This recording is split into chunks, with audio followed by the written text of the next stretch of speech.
The gleaming metal skin of the prototype shuddered, threatening to tear itself apart as it screamed through the upper atmosphere, faster than any man had ever flown.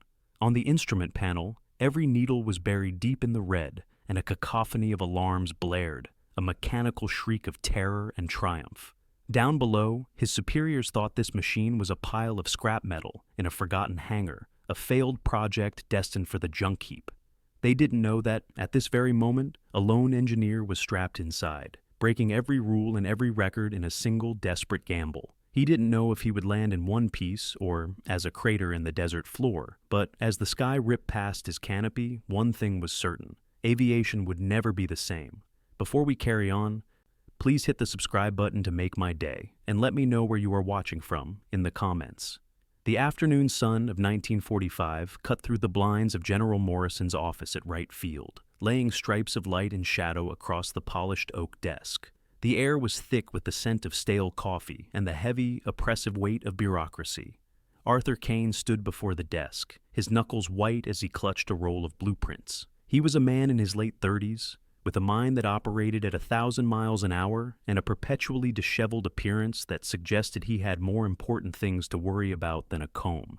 His tie was slightly askew, and a smudge of grease adorned his cheek, a ghost of the hangar he considered his true home. Across from him, General Morrison, a man carved from granite and military regulations, looked at him with an expression of finality, his face a stony mask that betrayed no emotion. "The war is over, Kane," Morrison said, his voice as flat and unyielding as the stack of papers on his desk. Each word was a carefully placed brick in a wall Arthur could not breach. "The Pentagon is tightening the belt. We're not in the business of funding speculative science experiments anymore. Project Chimera is officially terminated." The words hit Arthur like a physical blow, a punch to the gut that left him breathless. "Terminated? General, we're on the verge of a breakthrough. The hybrid design, the combination of a traditional propeller with an axial flow jet engine, it solves the low-speed instability that plagues the early pure jet prototypes. It gives pilots control during takeoff and landing, with the jet for high-altitude interception. It's not an experiment, it's the answer."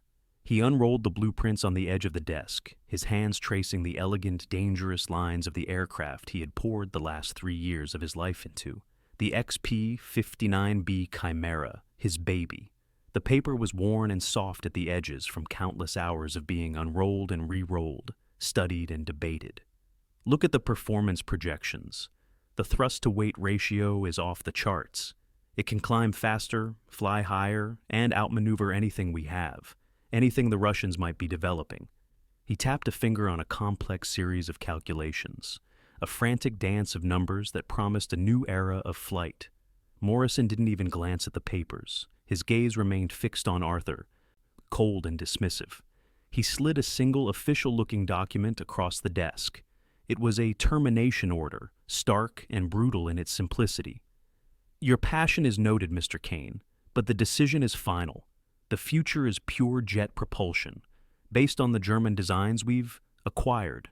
Your prototype is to be dismantled. The engine parts will be repurposed for the Sabre program, and the airframe is to be scrapped by the end of the week." Arthur stared at the order. The black ink on the page seemed to mock him, the formal, bureaucratic language a death sentence for his dream. Scrapped. The word was an obscenity, a violation. He felt a surge of white-hot fury, a volcanic eruption of frustration that threatened to boil over, followed by a wave of crushing despair that was cold and absolute. He saw Morrison not as a leader, but as a short-sighted bureaucrat, a man incapable of seeing beyond the next budget report, a man who would trade a leap into the future for a balanced ledger today. "General, with all due respect, you are making a monumental mistake," Arthur said, his voice low and tight, each word carefully controlled to keep the rage from spilling out. "Your compliance is expected," Morrison replied, his tone leaving no room for argument. He picked up a pen and made a note on another file, a clear dismissal. "The project is dead. Don't make me repeat myself." Arthur rolled up his blueprints, the rustle of the paper sounding like the last gasp of a dying dream. He picked up the termination order, the stiff paper feeling as heavy as a tombstone in his hand. He walked out of the office without another word. the click of the closing door echoing the finality of Morrison's decree, a sound that sealed the fate of his creation. That night, the main hangar was a cavern of shadows and silence. The massive, incomplete form of the Chimera sat under a heavy canvas tarp, a sleeping giant awaiting a rude awakening by the scrapyard's torch. Arthur couldn't stay away. He found Leo Sparky Kowalski, his lead mechanic, sitting on a crate, slowly polishing a wrench that was already gleaming. Leo was a man in his 50s with grease permanently etched into the lines of his hands and a loyalty to Arthur that was as solid as the steel they worked with. He had a quiet wisdom that came from decades of listening to the language of engines. "Heard the news?" Leo said without looking up, his voice a low grumble that seemed to vibrate with contained anger. "The brass finally lost what little sense they had. Scrapped! Can you believe the nerve?" Arthur stood beside him, his gaze fixed on the shrouded shape of their creation. "They can't see it, Leo. They look at this and see a line item on a budget. They don't see the future. They don't see the lives it could save, the battles it could win." Leo finally stopped polishing the wrench and looked up, his eyes finding Arthur's in the dim light. They were eyes that had seen countless designs come and go, but held a special spark for this one.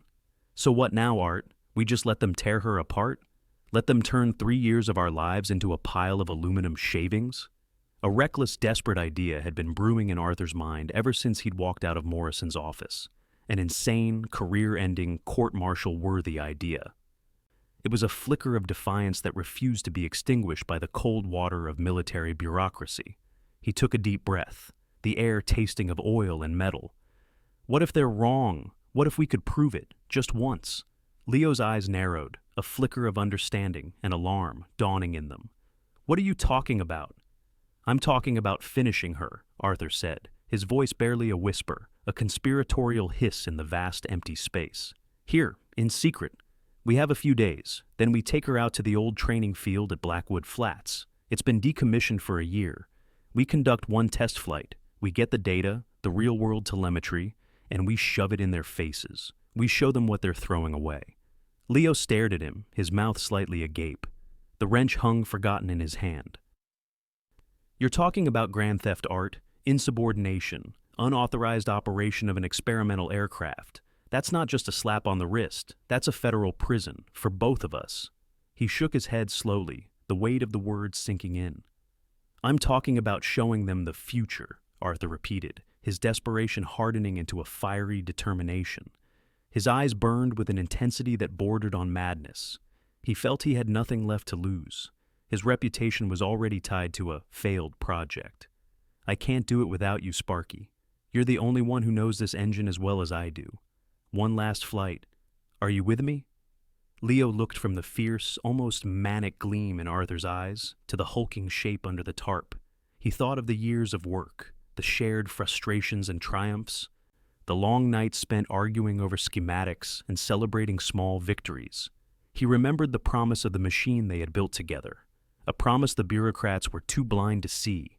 He let out a long, slow breath, the sound of it lost in the vastness of the hangar. "You're completely insane," Leo said, a slow grin spreading across his face, crinkling the skin around his eyes. "When do we start?" The next 72 hours were a blur of frantic, clandestine activity. Fueled by adrenaline, stale coffee, and a shared sense of rebellious purpose, Arthur and Leo worked in a state of hyper-focused intensity. The world narrowed to the hangar, the machine, and the ticking clock. During the day, they performed their regular duties, going through the motions with a detached weariness while their minds were on the secret task that awaited them at night. As soon as the base fell quiet, they were back in the hangar, the giant doors locked, the only light coming from portable work lamps that cast long, dancing shadows, making them look like saboteurs in their own workshop. Arthur, surrounded by a chaotic mess of wiring diagrams and fuel line schematics, worked to integrate the final systems. His fingers, usually so steady, trembled with a mixture of exhaustion and excitement. Leo, a master of improvisation, toiled over the engines, fabricating replacement parts from scrap metal and borrowing components from other, less critical projects with a scavenger's cunning. They siphoned high-octane aviation fuel from a supply depot, rolling the heavy drums across the tarmac in the dead of night, their hearts pounding at every distant sound, every shadow that seemed to move. Each creak of the drum, each scrape of metal on concrete, sounded like a gunshot in the silence. Then, disaster struck. A critical fuel pump regulator for the jet engine, a bespoke component they had waited months for, failed during a preliminary systems check. It whined, sputtered, and died with a small, pathetic pop that sounded like the death of their entire plan. "We're done for," Leo said, wiping his greasy hands on a rag, his voice flat with defeat. He slumped against the fuselage, the energy draining out of him. "There's no way to get another one. Not in a day. Not without raising every alarm on this base." Arthur stared at the faulty part, a small, intricate piece of metal that now held all their hopes. Despair clawed at him for a moment, a cold, sickening feeling in the pit of his stomach. But then, the engineer in him, the problem solver, took over. He grabbed a chalkboard and began to sketch, his chalk moving in a frantic, desperate dance of lines and equations. "No," he said, his voice tight with concentration. "No, we're not. If I can reroute the secondary fuel line and bypass the main injector manifold, I can use a regulator from a standard P-47. It's not designed for this kind of pressure. It won't be as stable, but it might work. It'll have to work." It was a dangerous, unpredictable fix. The regulator would likely deliver an inconsistent fuel flow, a potentially catastrophic flaw in a jet engine that demanded precision. It was like trying to control a fire hose with a garden hose nozzle, but it was their only option. As Leo, his face a mask of grim concentration, worked to implement the risky modification, Arthur felt a new layer of dread settle over his excitement. They weren't just breaking the rules anymore, they were actively compromising the safety of the aircraft. The gamble had just become infinitely more dangerous. On the final night, under the sliver of a new moon, they loaded the Chimera onto a massive covered transport truck, its powerful form hidden from view like a caged beast. The journey to Blackwood Flats was a nerve-wracking crawl, every passing car a potential witness, every police siren in the distance a jolt of pure fear that sent ice through their veins. They were two men, alone, smuggling a secret worth millions of dollars, a secret that could change the world, to a ghost airfield in the middle of nowhere. The truck's engine seemed to roar its guilt to the sleeping world, and with every mile, Arthur felt the weight of their transgression pressing down. A physical burden as heavy as the machine they were hauling. Blackwood Flats was a relic of a bygone era, a place where ghosts of ambition lingered in the morning fog. The pre-dawn mist clung to the ground, shrouding the cracked concrete runway and the skeletal abandoned control tower in an eerie, profound silence. Weeds grew in thick, defiant clumps through the gaps in the tarmac, nature's slow, patient reclamation of man's abandoned ambitions. The air was cold and damp, carrying the scent of wet earth, decaying leaves, and the faint, metallic tang of forgotten machinery.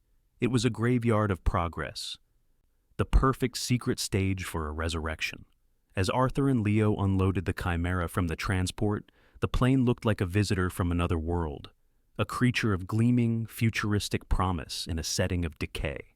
Its unpainted aluminum skin seemed to absorb the pale, gray light, and its strange hybrid form, with the massive propeller at its nose and the sleek jet exhaust at its tail, was both monstrous and beautiful, a paradox of engineering given physical form. They began the final pre-flight checks, their movements practiced and efficient, a stark contrast to the chaotic scramble of the past few days. They worked in a bubble of shared understanding, communicating with grunts and gestures, a language developed over years of collaboration, but the tension was palpable. It hung in the air between them, thicker than the morning mist, a living entity in the cold air. The modified fuel regulator was their primary concern, a ticking time bomb nestled in the heart of their creation. Leo placed a hand on the jet engine's housing, his brow furrowed, his head tilted as if listening to a patient's heart. "She's making a funny noise, Art," he said, his voice a low murmur that was nearly swallowed by the oppressive silence. "Just a faint whine, a high, thin sound, like a mosquito in your ear. That regulator, it's not happy, it's vibrating at a frequency that just feels wrong." Arthur, already climbing into the cramped cockpit, paused, his body halfway inside.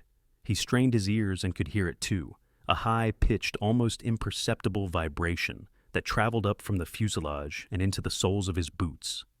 It was the sound of a part under stress, a part that didn't belong, a mechanical protest against the violation of its design. "It'll hold," he said, the words sounding more like a prayer than a statement of fact, a desperate attempt to convince himself as much as Leo. "It has to. Just get me in the air. The data is all that matters now." Leo nodded, his expression grim, the usual confidence in his eyes replaced by a deep, paternal worry. He helped Arthur with his harness, his movements gentle, almost reverent, as he cinched the thick canvas straps tight across Arthur's chest. He placed a hand on the cold plexiglass of the cockpit canopy before sealing it, his palm leaving a brief, foggy print. "Don't do anything stupid up there," he said, his voice thick with an emotion he rarely showed. "I mean it. This isn't about being a hero. Just prove your point and bring her back. Bring yourself back." Arthur gave him a tight, determined nod, a silent promise he wasn't sure he could keep. As the canopy locked into place with a solid, definitive thud, sealing him in, the world outside seemed to fall away. The muffled sounds of the airfield were replaced by the sound of his own breathing, loud and ragged in his ears. The reality of what he was about to do hit him with the force of a physical blow. His heart hammered against his ribs, a frantic drumbeat against the sudden, claustrophobic silence of the cockpit. He looked at his creation, this impossible machine born of secrets and defiance, and felt a profound, terrifying connection to it. It was more than metal and wires. It was the physical manifestation of his dream, an extension of his own will, and in a few moments, they would either fly into history or be obliterated together. He took a deep, steadying breath, his gloved fingers moving across the instrument panel, flipping switches, checking gauges. The cockpit smelled of fresh paint, ozone, and his own nervous sweat. He started the powerful radial propeller engine first. It coughed to life with a cloud of blue smoke and a deafening, familiar roar that shattered the morning silence and sent a flock of birds scattering from the abandoned tower. The entire airframe vibrated with raw, conventional power, a reassuring thrum that spoke of reliability and control. He taxied onto the runway, the plane feeling solid and dependable under his control, a gentle giant. With a final look at Leo, a small, solitary figure standing by the edge of the runway, a lonely sentinel in the vast emptiness, Arthur pushed the throttle forward. The Chimera surged ahead, gathering speed, the big propeller biting into the thick morning air. It lifted gracefully into the sky, a moment of pure, unadulterated joy that briefly eclipsed his fear. The takeoff was smooth, perfect, a textbook ascent. He circled the field once, then twice, getting a feel for the controls, the propeller pulling the plane through the sky with a familiar, comforting strength. Everything was stable. Everything was normal. It felt like any other test flight, a lie that the aircraft was telling him before the real test began. Now, for the unknown. He climbed to 10,000 feet, the ground below a patchwork of brown and green, the world shrinking to a map of itself. His hand, slick with sweat inside his leather glove, hovered over the switch that would change everything. The switch that would engage the jet engine. This was the moment of truth, the culmination of years of work and 3 days of frantic, forbidden effort. He took another deep, shuddering breath, held it, and flipped the switch. The effect was instantaneous and violent. The Chimera shuddered as if struck by lightning. A deafening, high-frequency roar erupted from behind him, a sound so intense it felt like it was tearing the air apart, drowning out the familiar drone of the propeller. Red warning lights flashed across the instrument panel like a Christmas tree from hell, a cascade of failures blinking in a frantic, terrifying rhythm. The improvised fuel regulator, unable to handle the immense pressure, had failed. But it hadn't just failed, it had failed open. Instead of a controlled burn, the engine was being flooded with a torrent of raw, unmetered fuel. It surged with catastrophic, uncommanded power. The G-forces were immense, a physical manifestation of the engine's fury, slamming Arthur back into his seat with a crushing weight that stole his breath and threatened to make him black out. The airframe groaned in protest, a symphony of tortured metal screaming under the unimaginable strain. He fought the controls, his muscles straining as he tried to keep the plane from tearing itself apart, the stick bucking in his hands like a wild animal. The Chimera was no longer an aircraft. It was a rocket, a comet of pure, uncontrolled power, and he was just along for the ride, a passenger in his own insane experiment. For a terrifying, exhilarating 90 seconds, the plane accelerated uncontrollably. Arthur's initial terror, a primal scream in the back of his mind, gave way to a strange, focused calm, the kind of clarity that comes when death is a certainty. He was no longer a pilot, but a part of the machine, his hands and feet moving instinctively, making 1,000 tiny corrections to keep the bucking beast flying straight, his mind detached, observing, recording. He glanced at the airspeed indicator. The needle was no longer just in the red zone. It had gone past it, into a white space on the gauge that had no numbers, a space the designers had never imagined an aircraft could reach. He was flying faster than any man had ever flown, pushing the very boundaries of what was thought possible, a lone explorer in a new, violent frontier of speed, the world outside the canopy distorted into a blur of streaking colors, the sky and the ground melting into an abstract painting of blue and brown. The wings began to vibrate, a low hum that grew in intensity until it became a violent, bone-jarring shudder. He was sure they were about to shear off. He could feel the plane dying around him, the rivets popping, the skin of the aircraft rippling like water. He could hear the high-pitched shriek of the wind, a sound no pilot had ever heard before. Just as he braced for the inevitable, catastrophic disintegration, the moment when his creation would turn into a cloud of shrapnel, the jet engine flamed out. The sudden silence was the most shocking thing he had ever experienced. It was more deafening than the roar that had preceded it. The world went from a wall of unbearable noise to a vacuum. The only sounds were the whistle of the wind over the canopy and the sputtering cough of the propeller engine, which had been starved of fuel by the jet's ravenous, suicidal consumption. The crushing G-forces vanished, and he was thrown forward against his harness, the straps digging painfully into his shoulders. He was alive, and he was flying in a very expensive, very broken glider. The adrenaline began to leave him in a great sickening rush, replaced by a trembling weakness that started in his hands and spread through his entire body. He was nauseous, his body protesting the violent abuse it had just endured, but underneath the fear and the sickness was a dawning, electrifying realization. He had done it. The numbers on the telemetry recorder, if they had survived, would be the gospel of a new age of aviation. They would prove him right. Now, he just had to land. He wrestled the Chimera, now heavy and unresponsive as a block of concrete, back towards the distant, cracked runway. The controls were sluggish, mushy, and it took all his strength to keep the nose up, to maintain what little airspeed he had. The ground rushed up to meet him far too quickly. He flared for landing, pulling back on the stick with all his might, but the damaged landing gear, stressed beyond its limits during the violent surge, collapsed on impact. There was a horrific, soul-shattering screech of metal on concrete as the plane's belly scraped along the runway. A shower of brilliant orange sparks, a fiery rooster tail, erupted from under the fuselage, illuminating the morning mist. The Chimera skidded sideways, its one remaining wing digging into the soft dirt at the edge of the tarmac, spinning the aircraft around in a final, violent pirouette before it came to a shuddering, groaning halt. For a moment, there was only silence, broken by the ticking of cooling metal, then the sound of a crackling fire. Arthur, dazed and disoriented, his head ringing, fumbled with the buckle of his harness. Before he could release it, the canopy was wrenched open from the outside, and Leo's terrified, ash-streaked face appeared, framed against the gray sky.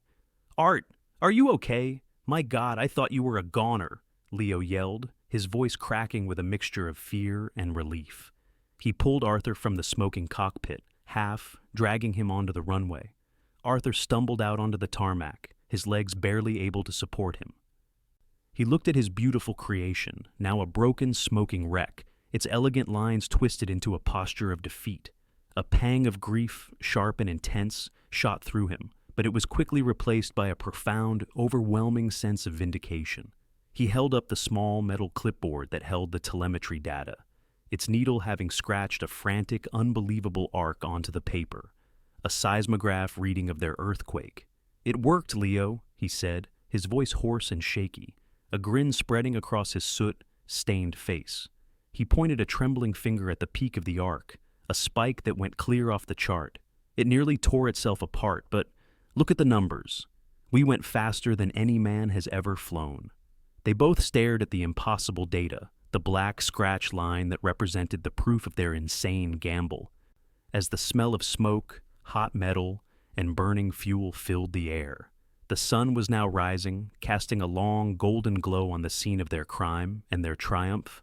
And in the distance, carried on the morning breeze, they heard a new sound, a sound that was not part of their plan, the growing, unmistakable roar of approaching engines. A convoy of military jeeps roared onto the abandoned airfield, kicking up clouds of dust that swirled around the wrecked prototype like angry ghosts. They screeched to a halt in a precise, aggressive formation, and from the lead vehicle stepped General Morrison. His face was a mask of cold, controlled fury. His jaw set so tight it looked like it might crack. He had been alerted by a frantic call from a local farmer, who had reported seeing a rocket with wings flying erratically over his fields. Followed by a loud crash and a plume of black smoke, Morrison had known instantly who was responsible.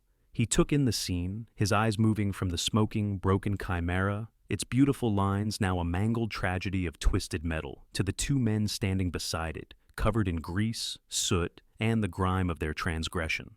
His gaze, as sharp and cold as ice, landed on Arthur. "Kane! Kowalski!" he boomed, his voice echoing across the silent airfield, a sound of pure, undiluted authority. "You are under arrest for theft of government property, insubordination, and unauthorized operation of an experimental aircraft. Do you have any idea the amount of trouble you are in? You have not just broken regulations, you have committed a felony against the United States Army Air Forces. You will be lucky to see the outside of a federal prison before 1960. Military police, their faces grim and professional, moved to apprehend them, their movements efficient and impersonal. Leo flinched, his shoulders slumping in defeat, the reality of their situation crashing down on him. But Arthur stood his ground. The fear that had been his constant companion for days was gone, burned away in the fire of the test flight. The worst had happened, and there was no more hiding. He felt a strange, quiet sense of peace. The calm that comes after the storm has passed. He held out the telemetry clipboard, its metal surface glinting in the morning sun, holding it not as a confession, but as a testament. "Yes, General, I do," Arthur said, his voice surprisingly calm and steady, cutting through the tension. "But before you take us away, you need to see this. This isn't just data from a joyride. This is the future of American aviation." Morrison snatched the clipboard from his hand with a contemptuous jerk, his eyes scanning the frantic scratched lines on the paper. He scoffed, a sound of pure disbelief, but then he looked closer. His expression of pure anger slowly began to shift, the hard lines of his face softening into a flicker of disbelief, then confusion. He was a bureaucrat, not an engineer, but even he could understand a graph where the needle had gone off the scale. He looked from the impossible data on the clipboard to the wrecked plane, a machine he had personally condemned, to the scrap heap, then back to Arthur, whose calm, steady gaze held no trace of fear, only a profound and unwavering conviction. The debriefing took place in a sterile, windowless room back at right field. The air was cold and smelled of floor wax and stale air conditioning. Arthur, still in his dirty, soot-stained flight suit, stood before a large chalkboard. He was flanked by two silent MPs, a constant reminder of his precarious situation. But the center of attention was him. General Morrison, his anger now replaced by a tense, uncertain curiosity, had summoned a handful of the base's top aeronautical experts. They were men who, unlike Morrison, understood the complex language of physics and engineering that Arthur was about to speak. Men whose opinions carried immense weight in the world of aviation design. With the telemetry data from the clipboard projected onto a large screen behind him, a jagged, impossible mountain range of performance metrics, Arthur began to explain. He talked them through the flight, his voice gaining strength and passion as he spoke. He described the clandestine modifications, the desperate last-minute fix to the fuel system. He detailed the catastrophic failure of the B-47 regulator and the resulting uncontrolled surge of power that had nearly torn the aircraft to pieces. He showed them the impossible numbers, the speed, the rate of climb, the thrust to weight ratio, that, even as a momentary uncontrolled burst, shattered every existing model and projection. The airframe was barely able to hold together, Arthur explained, his voice filled with the infectious passion of an engineer finally able to share his vision with those who could understand. The vibration was tearing the wings apart at the root. The stress on every rivet, every spar, was beyond anything we had ever calculated for. But that's not the point. The point is, for 90 seconds, the Chimera achieved a level of performance that we didn't think was possible for another decade. The failure was not a failure of the concept. It was a failure of a single, jury-rigged component. And in failing, it proved the theory beyond any of our wildest dreams. He turned to the chalkboard and began to sketch, the chalk squeaking as he drew the elegant lines of his design, his hands moving with a life of their own. The hybrid design works. You use the propeller for stable, controlled flight at low speeds, for takeoff, for landing, for cruising. You eliminate the danger and instability of the early pure jets, their terrible takeoff runs, their high landing speeds, their tendency to flame out. And then, when you need it, for interception, for a dogfight, for punching through enemy bomber formations, you engage the jet engine for a burst of speed that is simply unprecedented. It's not a hybrid, it's a two-stage weapon. It gives a pilot tactical flexibility no other aircraft in the world possesses. A murmur went through the room. The engineers, initially skeptical and arms crossed, leaned forward in their chairs, their eyes wide with dawning comprehension. They started firing technical questions at him, their voices sharp with excitement, about structural stress, fuel consumption, engine modifications, and the specific harmonic frequencies of the vibrations he experienced. They ignored General Morrison, who stood at the back of the room, watching his authority on the matter evaporate as these men, Arthur's peers, recognized the magnitude of the breakthrough. He was a soldier in a room of scientists, and he was suddenly out of his depth. "My God," one of the senior engineers, a man named Jacobson with thinning gray hair and a reputation for cautious pessimism, said, his voice filled with a rare and undisguised awe. He stood up and walked to the screen, tracing the peak of the data curve with his finger. If these numbers are accurate, the structural stress would be immense. But the velocity, it's a quantum leap. It's not an incremental improvement, it's a fundamental shift in what we thought was the upper limit of atmospheric flight. "Exactly," Arthur said, a triumphant smile finally breaking through his exhausted expression. He felt a wave of vindication so powerful it almost brought him to his knees. With a proper fuel system, a purpose-built regulator, and a reinforced airframe designed to withstand those forces, this isn't just a plane. It's the answer to everything we've been struggling with. It's the next generation. A few days later, Arthur was summoned back to Morrison's office. The MPs who escorted him were polite, almost deferential. The atmosphere had changed. He found the general standing by the window, looking out at the bustling airfield. A constant stream of planes taking off and landing. He didn't turn around when Arthur entered. The office felt different, the air less oppressive. "You're a reckless, insubordinate, and dangerously impulsive man, Kane," Morrison said to the window, his voice quiet and reflective. He turned, his face unreadable, the mask of command firmly back in place, but the cold fury was gone, replaced by something else. Something more complex. "You're also, it seems, a genius. The court-martial has been quietly and permanently dropped. It seems some very important people in Washington, people who sign my budget, are intensely interested in your failed project."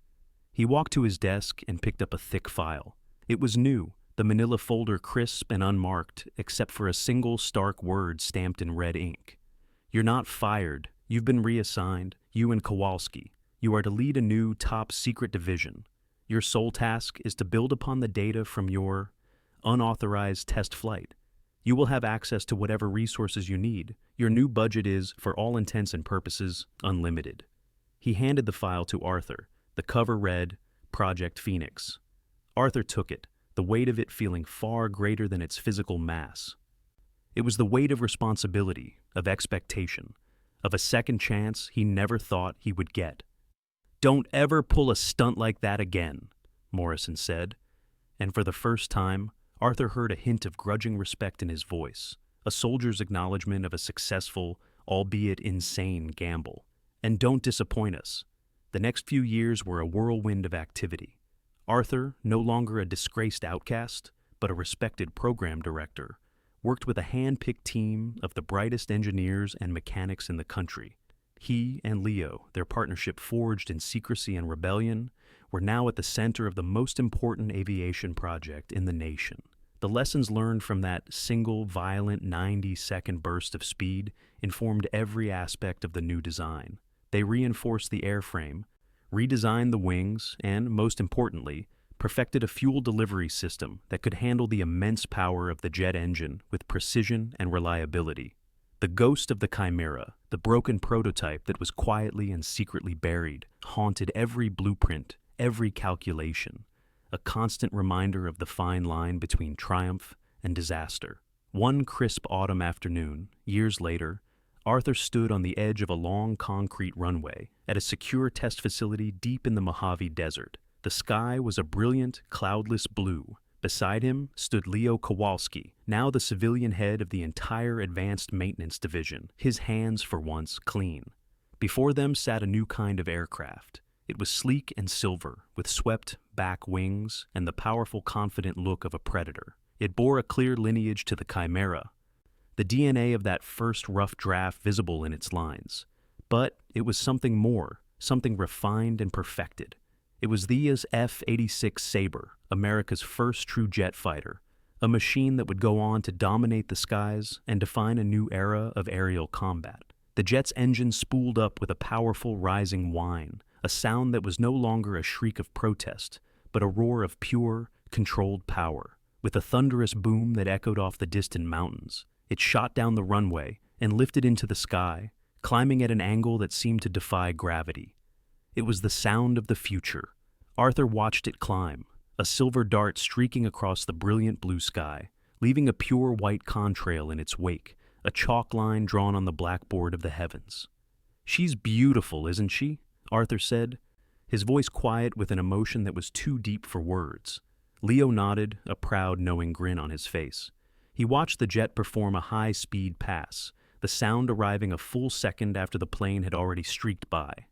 "She's got your fire, Art," he replied, clapping him on the shoulder. "She's got your fire." Arthur felt a deep, quiet satisfaction settle over him, a sense of peace that was profound and complete. It had never been about glory or recognition. It was about an idea, about pushing the boundaries, about proving what was possible when you refused to accept the limits others placed on you. He had risked everything, his career, his freedom, his very life, for one forbidden flight on a forgotten runway. And as he watched his legacy, the child of his defiance, climb towards the sun, he knew, with absolute and unshakable certainty, that it had all been worth it.